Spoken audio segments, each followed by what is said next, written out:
Art Toys ou le Designer Toys, c'est un mouvement qui est né à la fin des années 90 en Asie, parallèlement en Hong Kong et à Tokyo, sous l'impulsion à la fois d'artistes et de marques de streetwear à l'époque, notamment Bounty Hunter et Basing Ape, qui ont fait appel à des artistes plutôt américains, généralement new-yorkais, issus du graffiti, comme Cause ou Futura, pour produire les premières figurines qu'on appellera plus tard des designer toys, ou art toys encore plus tard. Parallèlement à ça, à Hong Kong, sur la même période, un artiste qui s'appelle Michael Lau créé une série de personnages tous faits à la main, qui s'appelait les Gardeners.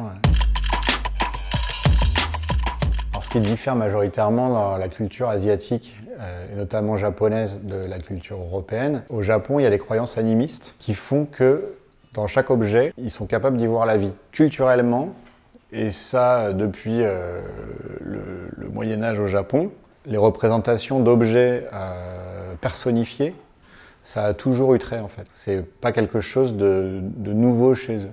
Et c'est vraiment un truc qui appartient à leur culture. Et typiquement, mettre des yeux sur une basket et lui mettre des bras et des jambes, pour eux, c'est hyper normal. Parce qu'ils peuvent très bien le faire avec une pierre, avec un château, avec une cuillère. Pour eux, ça fait partie c'est dans leur culture en fait. Le designer toys en Asie, c'est vraiment, et le jouet d'une manière générale pour adultes en Asie, c'est un vrai pan de leur culture. C'est-à-dire que c'est pas réservé à une poignée de gens hyper informés. Qu'en Europe, on n'a encore pas tant que ça, même si avec la sneaker, ça commence à se voir un peu.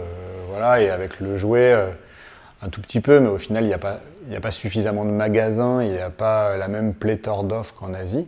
La culture manga fait que, oui, ça a forcément fait évoluer. Typiquement, le marché français, c'est le deuxième marché mondial du manga. S'il y a autant de consommation de manga, au final, il doit y avoir une influence sur la population et sur son appréhension, en tout cas, de l'incarnation.